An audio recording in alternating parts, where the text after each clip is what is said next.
이제 문제는 도시 관리 계획이 이제 문제입니다. 사실은 여기 광역하고 도시개발 계획은 이제 우리가 성격을 줄 때 이게 발전 방향이라고 그래요. 발전 방향. 얘네들은 그냥 장기적인 발전 방향만 제시한다. 우리 학교에서도 교장 선생님은 발전 방향이에요. 그러면 이제 구체적으로 뭐 담임 선생님들 이런 분들은 애들을 이제 통제하고 지시하잖아요. 그러니까 우리 이제 그런 걸 배우셔야 돼요. 실제 이제 우리 국민들의 권리를 침해하는 도시관리계획, 선계획에서 도시관리계획을 이렇게 한번 보세요. 일단은 보면 내용이 많죠.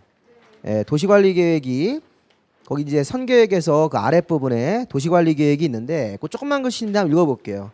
도시를 개발정비 보전하기 위한 실천적 행정계획이라고 되어 있습니까? 예, 여기서 핵심은 실천한다는 거예요. 실천. 도시를 개발도 실천이고 낡은 데가 있으면 정비도 실천이라고. 실천. 그리고 또 환경적으로 가치가 있는 곳은 보존도 해야 되죠. 예, 그러면 그런 실제 행동에 옮기는 계획이라는 거죠. 그럼 도시를 개발할 때는 땅 주인들이 마음대로 개발하지는 게 아니잖아요. 예, 도시를 개발할 때는 관청이 시키는 대로 개발해라. 그래서 이 도시관리 계획이 만들어지는 거라고요.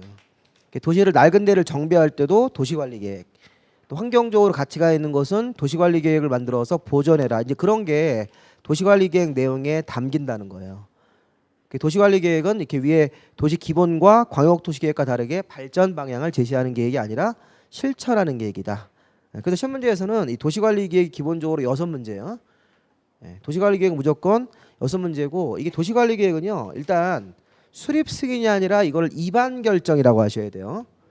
자, 똑같은 여기 보면 좀 전에 도시 기본 계획은 여기 수립 승인 그랬죠. 초안을 수립해서 최종적으로 확정, 승인이 확정이에요. 중간에 의협심 들어가고 기공인데 이 순서가 이게 이제 입안하고 결정이라는 말로 이렇게 바꾸셔야 돼요. 왜냐하면 성격이 달라서 그래요 이게. 아까는 방향만 지시하고 요거는 실제 국민들의 권리를 침해하는 계획이기 때문에 그 용어 자체를 이제 혼동하지 말라고 입안 결정이라고 하는 거예요. 입안 결정. 그래서 앞으로 우리가 결정 나왔다 이런 말 나오면 실제 국민들의 권리를 침해하는 용어예요. 근데 거기 뭐 수립 승인 이런 거 나오면 아 이거는 방향만 제시하는 틀 이렇게 생각하시면 돼. 그래서 우리가 그 TV 뉴스에서는 TV에서 뭐 부동산 물은 정보 주는 그런 프로그램이 있잖아요. 거기서 보면 이런 도시 기본 계획을 갖다 놓고 막 얘기하는 거예요. 광주시가 뭐 2025년까지 광주 북부 지역에 뭘 만든다, 뭐 공단이 생긴다. 이게 다 기본 계획으로 이렇게 다운을 받아서 그걸 조금 더 조사해서 그런 거를 이렇게 정보를 주는데 그게 사실은 좀 추상적 정보죠. 우리가 땅 가지고 돈 벌려고 하면 어디를 찍어달라고 그래야 되죠. 어디를 찍어서 거기가 이제 개발이 터지면 이제 돈 벌고 그렇게 하시는 거잖아요. 이제 그걸 원하는 건데 근데 광주에 뭐 북부 지역에 어디가 뭐 이렇게 무슨 건 그러잖아요. 그러면 그 넓은 지역이 어딘지 어떻게 알아요? 또 그거 믿고 했다가 나중에 계획이 변경될 수도 있습니까? 그렇게 될 수 있으니까 이게 이제 항상 투자에는 위험이 있는 거죠. 여러 가지 위험이 있고 또 부동산학 개론 시험 우리 그거 막 배우잖아요. 막 리스크라고 그래가지고 막 배우잖아요. 그래서 이제 이 사기 치는 사람들이 이제 그걸 이용하는 거죠. 내가 이런 정보를 줬는데 항상 끝에는 뭐라고 그래요? 자기가 변경될 가능성은 있지만 내 말 믿고 투자해라 이렇게 가는 거지 않습니까? 변경될 가능성은 있지만 이렇게 그런 식으로 이렇게 자기가 또 빠져나갈 방법을 또 만들어 놓고 이렇게 하신다고요.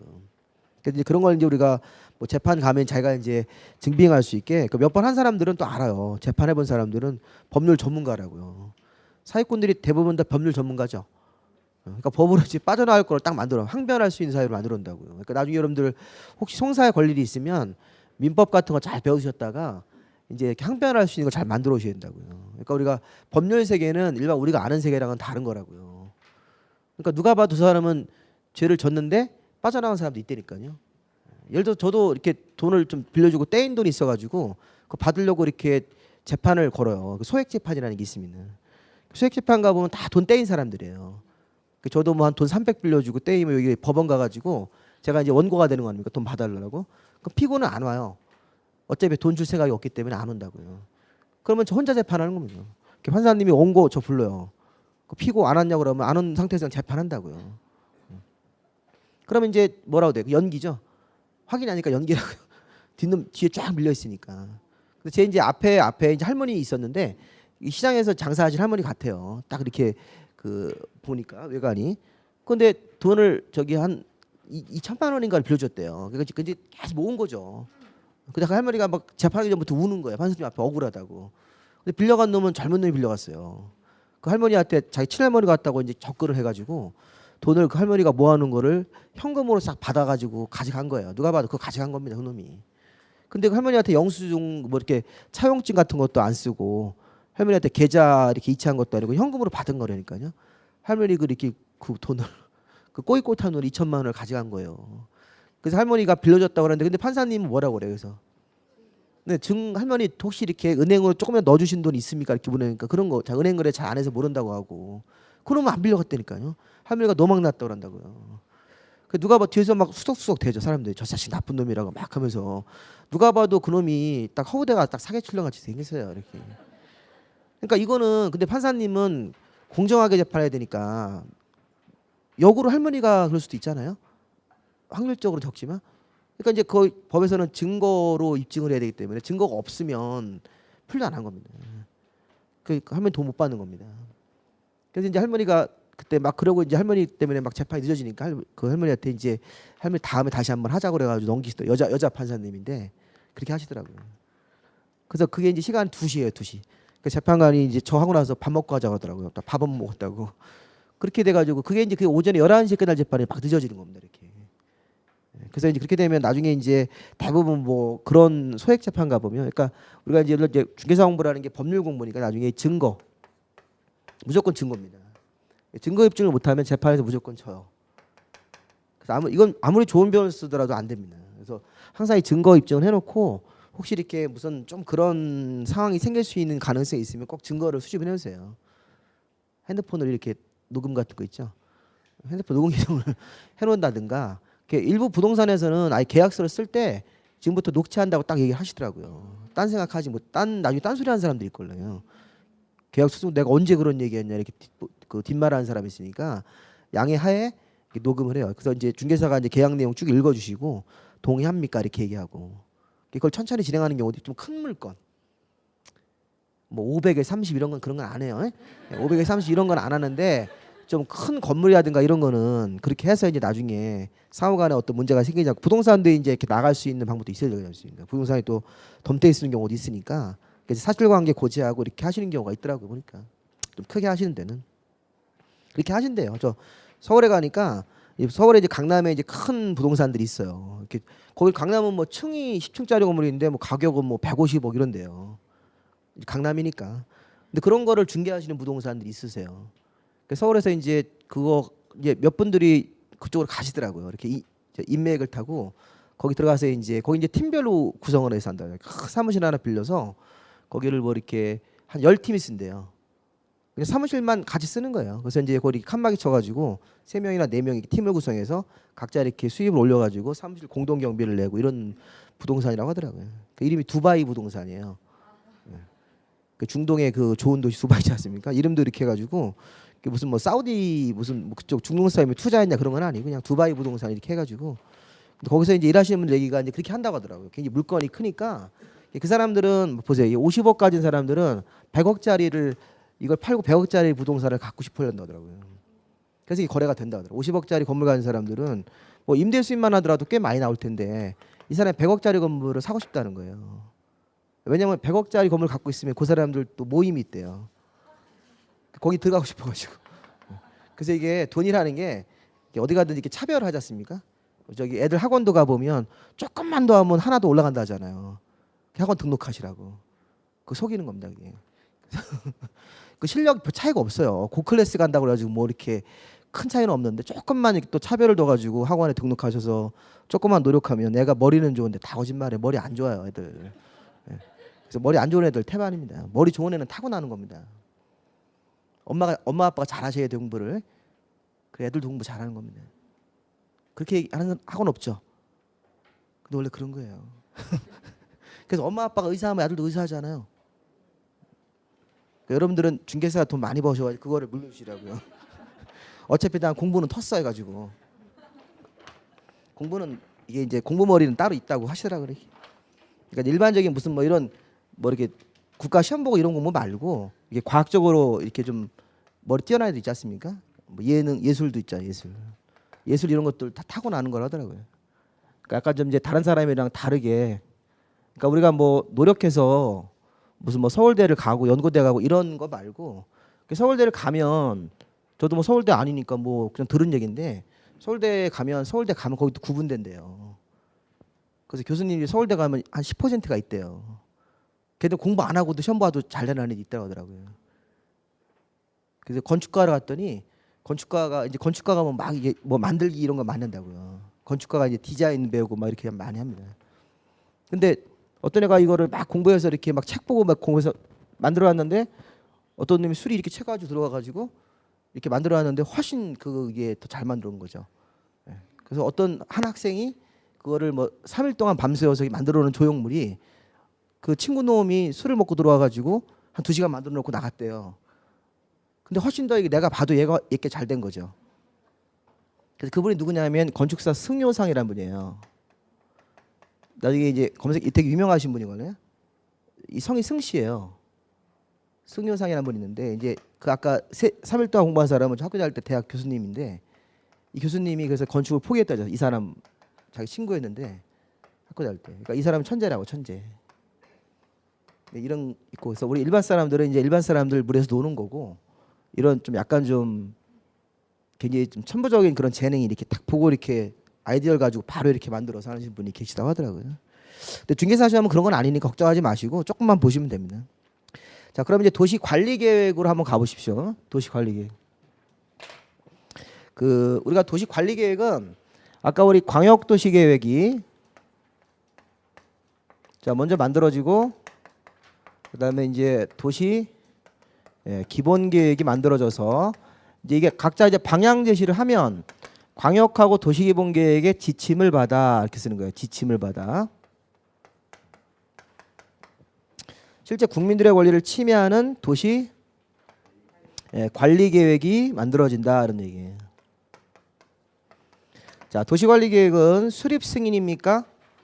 이반 결정입니까? 이반 결정 이렇게 하신다고요. 그래서 바로 옆에 그 설명하는 박스로 넘어가 볼까요? 자, 도시관리계획을 보면 자, 이것도 아까랑 순서는 비슷하네요. 이반 대상 지역 이반권자죠.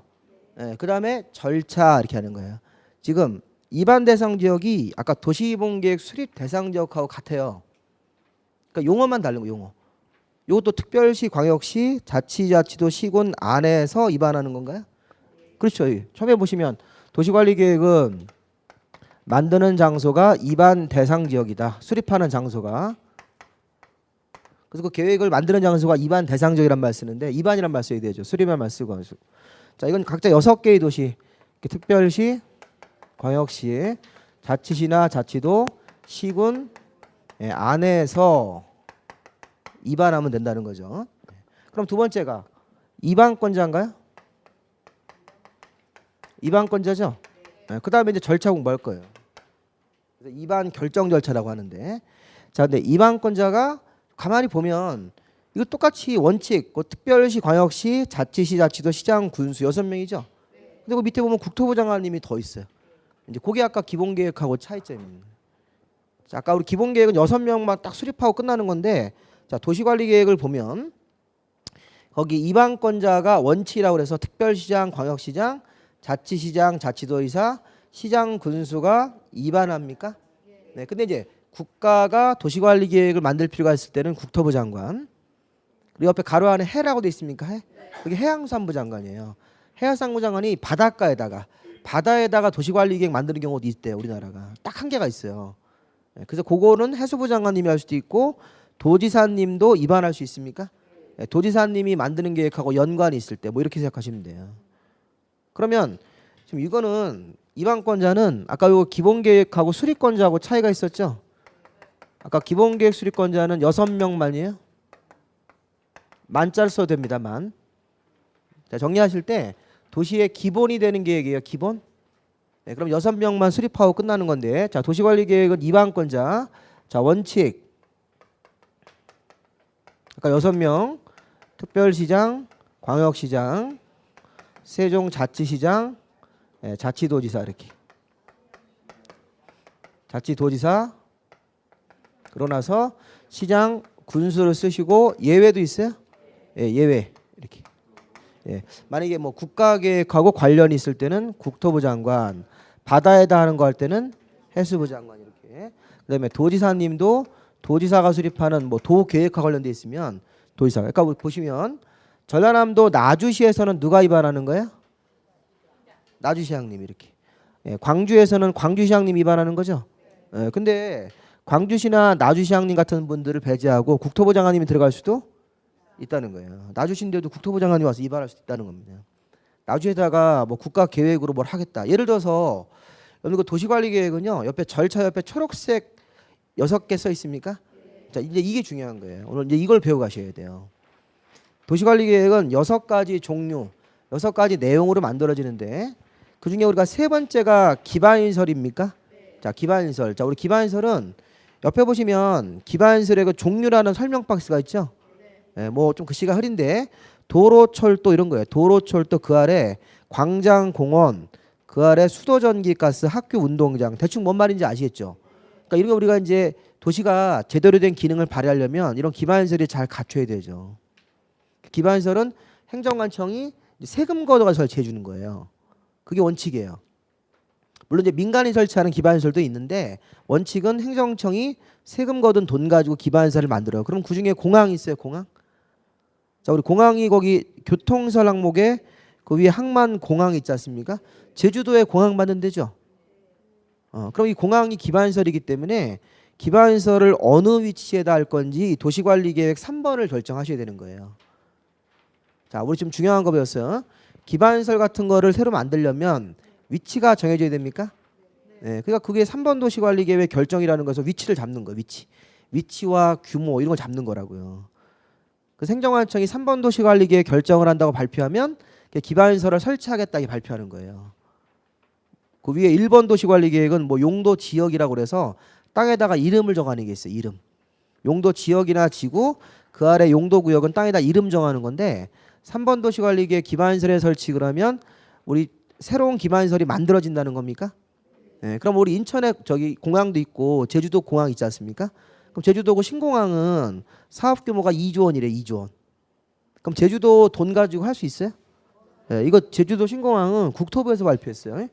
국토부에서 제주도 이제 이렇게 비행기 타는 인구들이 많나 보니까 좁아서 그럼 제주도에 공항 만드는 건 도시관리계획을 누가 입안해서 결정할 수 있어요? 국토부 장관님이 입안을 해서 국토부 장관님이 그냥 결정까지 다 해버린다고요. 그래서 국가가 돈을 내고 만드는 장소는 어디지만 제주도죠. 원래는 제주도에서는 일반적인 도시관리계획은 제주도지사님이 해야 된다고요. 제주도지사님이 입안해서 제주도지사님이 결정하고 이렇게 하는 건데 제주도지사님이 안 하고 국가가 사업할 수도 있죠. 이런 기반시설 같은 거 이런 거 있잖아요. 그리고 또 KTX 여기 무한 연결하는 것도 다 이 국가 재정이죠. 국가가 예산 편성할 때 여기다 편성한 거 아니에요. 이쪽 지역도 이제 그런 기반시설 확대해 주겠다 그렇게. 그럼 그런 거 보면 다 이게 국가가 사업한다는 전제로 해서 이게 도시관리계획을 국토부 장관님 이렇게 입안할 수 있다고요. 또 그런 비슷하게 나주시에서는 여기 나주시장님이 도시관리계획을 입안하는 거죠. 근데 이게 나주시인데 이게 전남 도지사님이 하는 일하고 연관돼 있으면 전남 도지사님이 나주시에다가 입안할 수도 있는 거라고요. 네.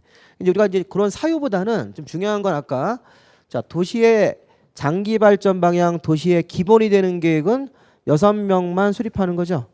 근데 도시 관리 계획은 6명이 기본적으로 나오고 추가로 더 있습니까? 이렇게 추가로 더 있다 이렇게만 아시면 돼요. 이 사람 기억 다 안 하셔도 돼요. 6명 일단 기억하시고 밑에 예외적으로 국토부 장관, 해수부 장관, 도지사님도 법정된 사유가 있으면 추가적으로 들어갈 수도 있다. 이렇게 입안권자 한번 쓱 보시는 게 중요합니다. 그다음에 이제 입안 결정 절차. 이제 절차 좀 볼게요. 절차. 이제 세 번째는 자 도시관리계획은 국민들의 권리를 침해할 때는 입안하고 결정이라는 말 쓰는 겁니까? 아까 이제 수립 승인이랑 똑같은 말인데 이제 계획의 성격이 다르고 아까 얘네들은 방향만 제시할 때는 수립 승인, 실제 국민들의 권리를 침해할 때는 입안 결정 이렇게 이제 쓰시는 거예요. 그리고 보세요 순서가 입안 결정이라고 먼저 순서를 잡고 중간에 뭐 들어가셔야 돼요? 중간에 의협심 비슷하죠? 이런 거는 공통사항이라고요. 결정하기 전에 협의와 심의를 거치고 수립할 때 의견청, 이게 또 주민의견 청취예요. 그다음 위아래 기초사가 있고 자 끝에가 뭐예요? 열이네 열. 여기서 아까랑 차이가 있네요. 아까 우리 기본 계획할 때는 끝에가 공고 열람으로 끝납니까? 네, 이 계획이 국민들의 권리를 침해하지 않는 방향 제시하는 계획은 공고고, 국민들의 권리를 침해할 때는 이게 고시예요, 고시. 자, 용어를 이제 달리 쓰셔야 돼요. 근데 고시가 결정 옆에 가서 고시가 붙어 있습니까?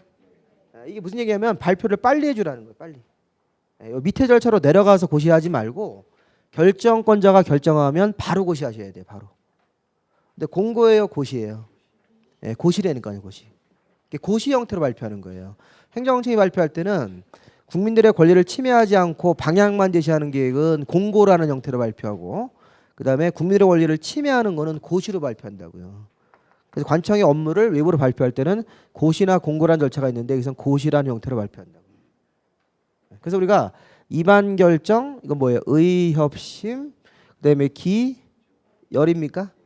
기열 이렇게 마무리하시는 거라고요. 아까는 수립 승인, 의협심, 기공이죠.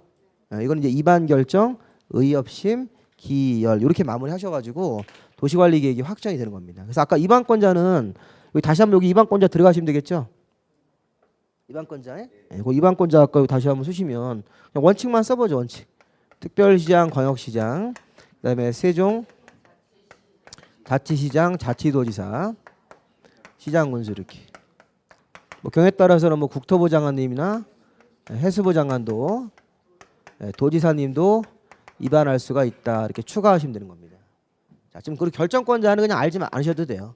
결정권자는 나중에 따로 가서 배우셔도 되는 거니까 이건 하지 마시고 그냥 입안권 정도만 알아두시면 되겠습니다. 하나 추가할 거는요. 거기서 저기 좀 전에 거기 기초조사라는 거 있습니까?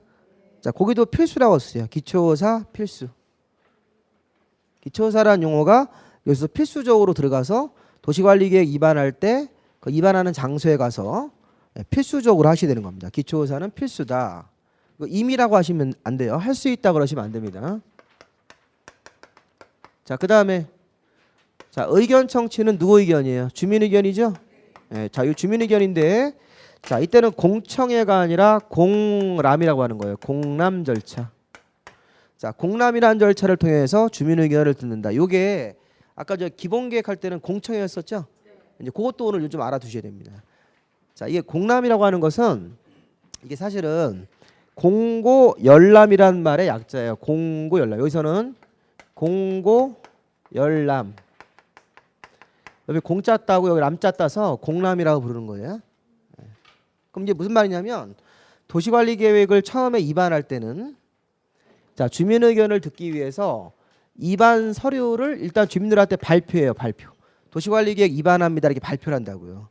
입안 그 서류를 초안을 발표한다고요. 그다음에 열람 기간이 자, 여기가 열람 기간이 14일을 줘요. 14일. 그럼 14일 동안 주민들을 보여주는 거야. 이 서류 보시라고 와서. 예를 들어서 거기 3번 도시관리계획이 아까 우리 뭐였습니까? 기반시설이죠. 그 기반시설 중에서 도로 이런 거 있습니까? 그럼 도로가 새로 이렇게 뚫리면 6차선 도로가 막 뚫린다고요. 그럼 양옆에 농사 짓거나 뭐 축산 우리 소 기르는 거 있지 않습니까?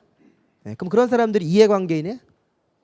그럼 도로가 지나가면 소음 때문에 얘네들이 뭐 소 새끼 가지면 유산 이런 거 있지 않습니까? 그런 거 할 수 있잖아요. 그러면 그 이해관계인이 도시관리계획 만드는 거에 대해서 반대한다 이렇게 의견을 낼 수 있어야 되잖아요. 할 수 있어야 되죠.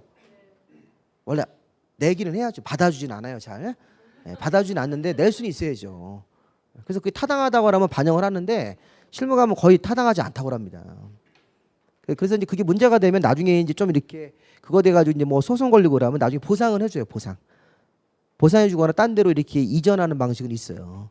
근데 중요한 건 뭐냐면 주민 의견을 들을 때 도시관리계획을 만든다고 발표하고 서류를 발표하고 14일 정도 열람 기간을 주고 열람 기간 안에 주민 의견을 이게 직접 들어주는 거 직접.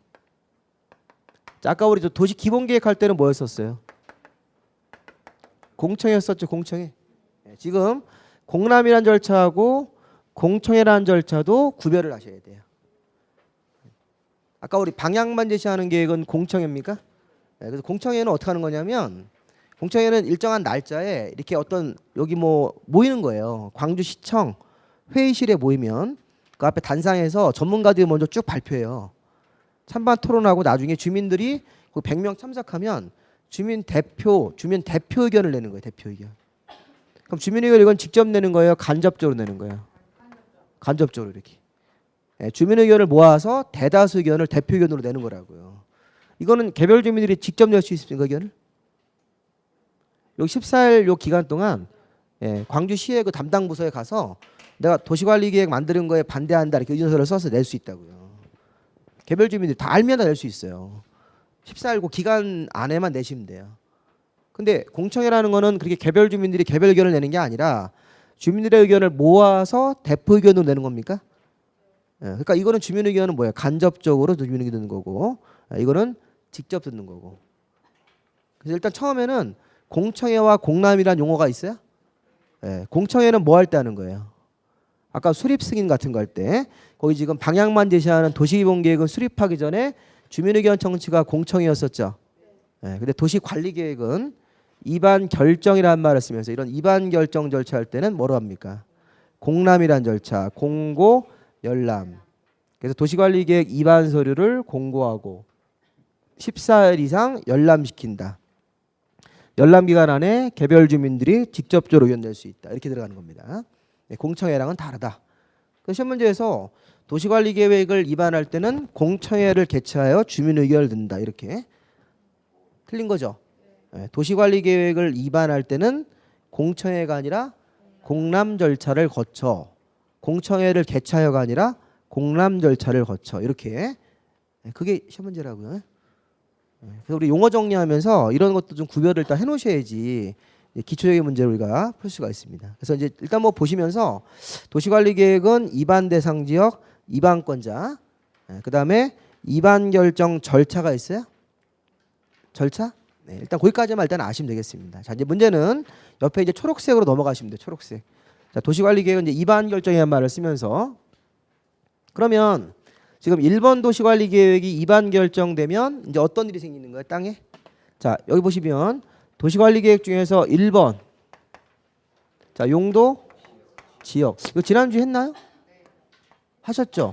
조금 하셨죠? 이게 제일 중요하기 때문에. 자, 우리가 1번 도시관리계획을 결정을 하면 토지 위에 이름 들어가는 거예요. 이름. 토지를 어떤 용도로 써라 이렇게 이름이 들어간다고요. 자, 용도 지역을 하고 나서 추가적으로 들어가는 게 용도 지구와 그 아래 칸에 용도 구역이에요. 그러니까 항상 순서는 용도 지역을 먼저 알아야 되죠. 자, 우리나라 땅은 자, 용도 지역 옆에 있는 박스로 한번 들어가 보세요. 도시 지역, 관리 지역, 농림 지역, 자연환경 보전 지역입니까? 이거 확인되시죠? 우리나라 땅은 크게 자, 이렇게 행정관청이 토지의 용도를 강제로 정하는 거예요. 자, 여기는 도시용으로 건물 같은 거 줘도 된다 이런 얘기예요. 여기 도시 지역이다 이렇게 정하는 거라고요. 그다음에 관리 지역은 무슨 뜻일까요? 관리 지역. 자, 관리 지역은 조만간에 도시 지역으로 넘어갈 후보다라는 후보. 후보니까 현재 상태를 그대로 두고 관리하라는 거예요. 자, 농림 지역은 현재 농사 짓는 목적이나 임업으로 쓰고 있는데 농사가 보전 가치가 있는 농지로 판정을 해서 앞으로 농사 짓는 목적으로 계속 보전하는 지역이다 이런 얘기예요. 뭐 요 임이면 이제 임야 같은 거로 그대로 보전하라는 거예요. 개발하지 말고. 그다음에 현재 자연환경이 잘 보존돼 있으니까 그대로 유지하면서 자연환경 보존 지역이라고요. 참고로 자, 우리나라 땅에 한 12%가 한 도시 지역이에요. 참고로 그냥 알아주세요. 12%. 그다음에 여기 농림 지역 땅이 한 8%입니다. 우리나라 전국 토의 48%가 농림 지역이에요. 그러니까 농림 지역은 이제 뭐 주로 전라도 쪽 이런 데 많이 있겠죠. 전라도 쪽에 여기 농사짓는 땅 대규모로 있으니까. 자연환경 보전 지역 한 8%. 그 나머지는 이제 여기 관리 지역으로 보시면 돼요. 대충 비율은 그래요.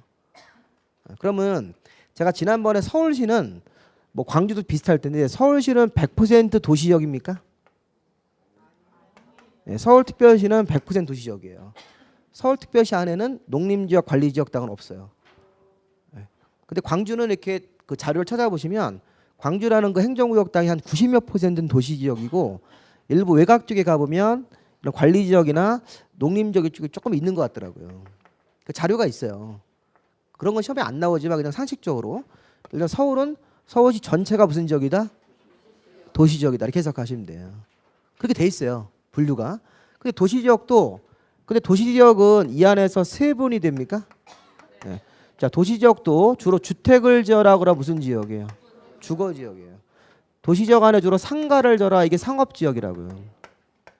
그럼 우리나라는 행정관청이 여기다 주택 져라 여기다 상가 져라 다 정해주는 거예요. 그리고 또 공장을 지을 땅은 공업지역이라고 해놓고 여기 우리 저기 하남 같은데 이런 데는 다 공업지역입니다. 이게. 그 다음에 도시지역 안에 사람들이 주말에 쉬어야 되니까 뭐가 있어야 돼요? 녹지가 있어야 됩니까? 우리 공원 같은 것만 이런 녹지를 조성을 해야 되기 때문에 녹지지역이라는 땅들이 도시지역 안에 있는 거예요. 근데 문제는 뭐냐면 주택도 단독주택을 줄 수도 있고 아파트를 줄 수도 있고 연립을 줄 수 있습니까? 그거를 주거지역 당주인들이 맘대로 하지 않게끔 또 다시 한번 나눈다고요. 그러니까 이게 참 보면 우리나라는 관청이 일일이 다 이걸 정해주고 있는 거예요. 어떻게 보면 땅 주인이 그냥 주거지역만 해주면 각자 거기다가 단독을 짓든지 아파트를 짓든지 아니면 뭐 4층짜리 연립을 짓든 이거를 땅 주인이 자율적으로 정하는 게 아니라 관청이 이거를 다 정해주는 겁니다. 너는 무슨 뭐로 해라 이렇게. 약간 사회주의 국가 같기도 하죠. 근데 우리나라는 그런 나라입니다. 근데 다른 나라도 그렇습니다. 일본도 그렇고 이렇게 보면 이 주거지역이 다시 6개로 나눠지죠. 그 보시면 그 주거지역이 1, 2종 전용 1, 2, 3종 일반, 준주거지역 이렇게. 그러니까 우리 처음 공부하신 분들은 무조건 그 용어를 그거를 이거는 무조건 외우셔야 돼요. 이게 제가 끝나고 물어봐가지고 모르면 집에 안 보내드릴 거예요 오늘. 이게 무슨 얘기냐면 주거지역에 다시 1종하고 2종 전용주거. 자, 우리 설명을 간단히 해보면 1종, 2종은 뭐라고 그랬습니까? 1종 전용은 단독주택. 그 다음에 2종 전용은 공동주택이에요. 우리 단독주택이 뭐 2층짜리 단독주택 이런 거 짓는 데가 1종 전용. 자, 2종 전용은 4층짜리 연립 같은 공동주택 아니면 이제 5층 이상으로 올라가는 아파트 이런 걸 지을 수 있는 것이 2종 전용이라고요. 1종과 2종용. 그 다음에 1종, 3종 일반 주거가 있습니까? 네, 이렇게. 자, 일반 주거 지역은 몇 종까지 있어요? 3종까지 있고 그 다음에 준주거 지역이라는 게 있는 거예요. 준주거 지역. 그래서 우리가 참고로 이제 요게 더 중요한 건데 1종 전용은 저층 주택 4층 이하 우리 지난번에 하신 거. 중층 주택 이 중층이 뭐예요? 18층 이하. 그러니까 저층보다는 높아야 되겠죠. 4층 이하로 짓는 게 1종 전용이고 그다음에 2종 전용은 이제 5층부터 18층 사이라고 지시면 돼요. 그 사이로 선택할 수 있다는 거예요. 그다음에 18층을 초과해서 올릴 수 있는 3종 일반 주거 지역은 중고층. 그래서 우리가 전용 주거는 단독주택, 공동주택 중심에 이렇게 얘기하는 거고 그다음에 저층, 중층, 중고층 위로 짓는 게 뭐다? 일반 주거다 이렇게. 그리고 그다음에 준주거 지역 같은 경우는 이게 주거에다가 이 상업 용도를 이렇게 섞을 수 있는 곳이에요. 이게 주거에다 상업을 이렇게 섞어서 뭐 주상복합 아파트 이런 거 줄 수 있는 곳이 이 준주거 지역이라고요.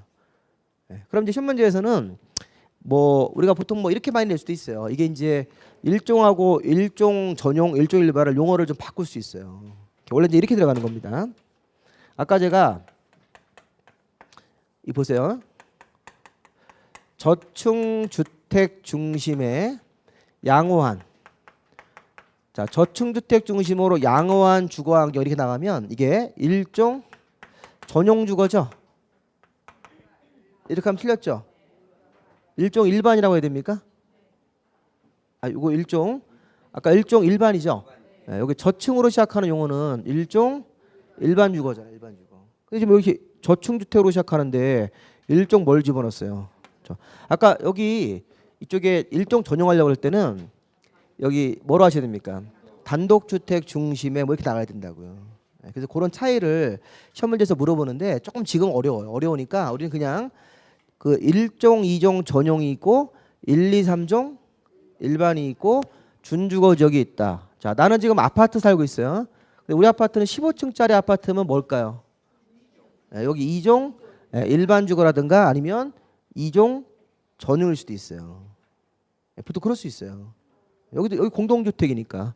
그리고 1종 전용은 단독주택, 2종 전용은 공동주택 중심의 이거기 때문에 이 2종 전용에 한 15층짜리 올라갈 수도 있습니다.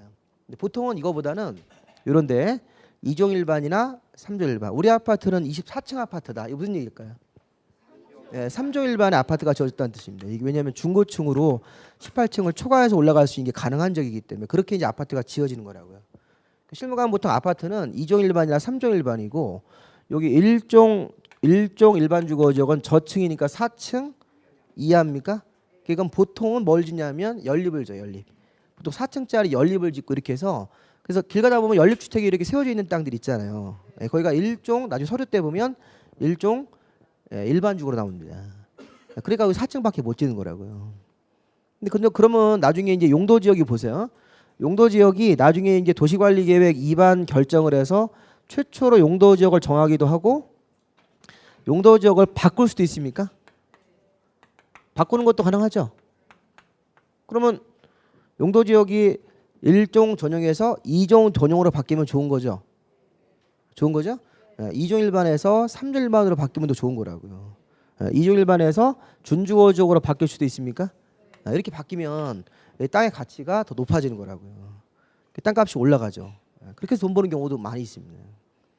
이게 우리 돈 버는 경우는 이렇게 일해서 돈 버는 것도 있지만 이런 식으로 이제 토지에 대한 제도가 바뀌는 거죠. 우리 부동산 공부는 그걸 공부하시는 거예요. 열심히 막 일해서 돈 버는 거 아니에요? 돈을 버는 거를 가서 이제 회사에 출근해 돈 버는 것도 있지만 기아자동차 가서 열심히 해서 돈 버는 것도 있지만 이런 식의 돈을 버는 방법도 있다는 거를 잘 생각하시라는 거예요. 그 이상하다고 이것도 법이 이게 위법한 게 아니잖아요. 그러니까 우리가 이런 게 이제 우리가 제도를 이용하고 어떤 자본 같은 걸 이용해서 돈을 버는 거니까. 근데 이게 내 땅에 돈을 버는 거죠. 남의 땅이면 배가 아픈 거예요. 남의 땅에 용도 지역이 바뀌어가지고 하루아침에 이제 그쪽에서 많은 부가 생겼다고 그러면 배가 아프죠. 그럼 이제 미치는 거예요. 그러니까 배고픈 건 잘 참아도 배 아픈 건 못 참지 않습니까? 그래서 그런 거를 잘 보셔서 일단 주거 지역은 6개, 상업 지역은 어떻게 했어요? 상업 지역 우리 지난번에 중일군유라고 그랬었죠.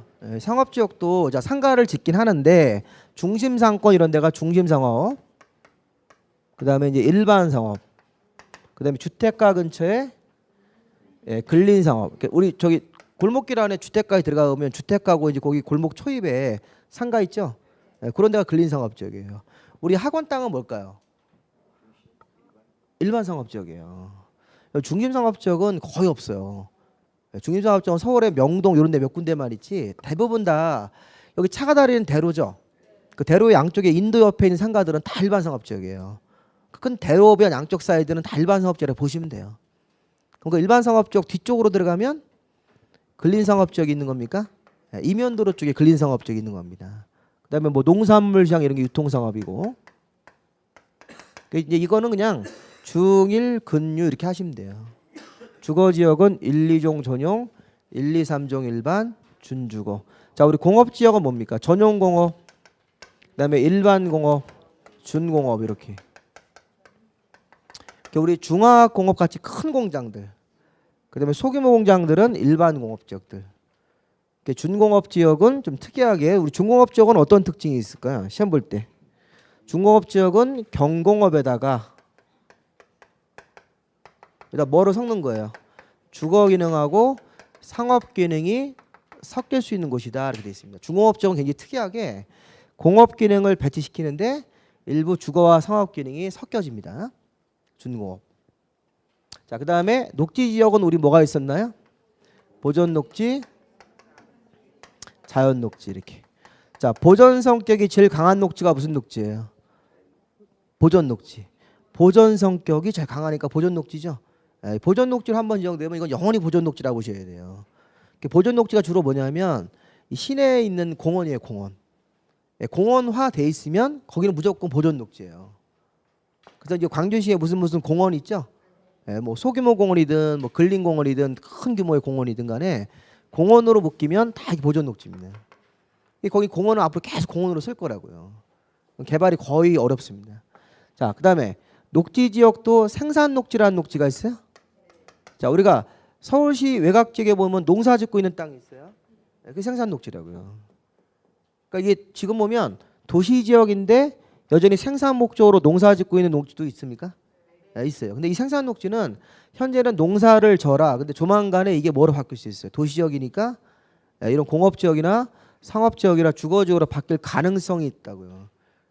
그래서 이게 굉장히 비싼 생산 녹지. 그다음에 현재 녹지 중에서 개발이 가능한 녹지, 보통 4층 정도 이하로 녹지 상태에서 개발이 가능한 녹지가 무슨 녹지예요? 자연 녹지. 그래서 개발이 가능한 녹지, 농업적 생산 목적으로 일단 써야 되는 녹지, 보전 성격이 강한 녹지, 이렇게 해석하시면 돼요. 그래서 이름을 도시 지역 안에 몇 개 있었습니까? 16개 있었죠?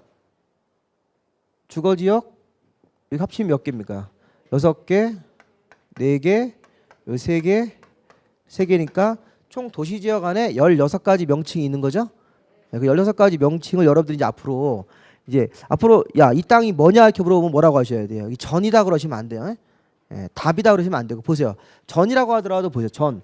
내가 지금 밭농사 짓고 있는 전인데, 지목이 전인데 생산 녹지인 전일 수도 있습니까? 그리고 농림지역으로 지정된 전일 수도 있다고요. 또 심지어 자연환경보전 지역인 전도 있어요. 실무나. 그래서 그걸 판단하실 줄 아셔야 돼요.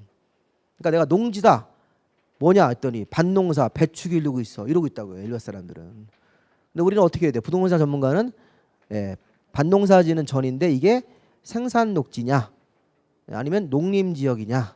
또 경우에 따라서 여기 관리지역은요. 관리지역도 요즘 세분됩니까?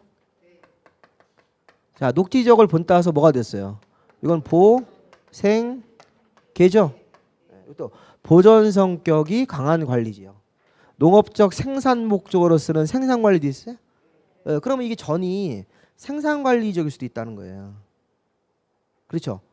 그러니까 오늘 뭘 배운 거 중요한 거 배웠냐면, 자, 우리가 뭐 밭이든 논이든 간에 무슨 막 여러 가지 농지 형태가 있지 않습니까? 또 뭐 임야도 있을 테고, 그런 걸 나중에 부동산 매물을 받으시면 제일 먼저 확인할 게 뭘부터 확인하셔야 돼요? 용도 지역이 뭔지를. 용도 지역이 생산 녹지인 농지인지 생산 관리 지역인지, 경우에 따라서는 계획 관리 지역 농지도 있다니까요. 계획 관리 지역으로 찍혀 나와 농지가.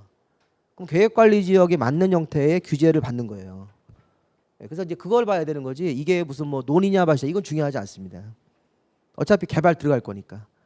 그래서 그런 부분들을 이제 판단하시라고 이 그림을 외우시는 거야.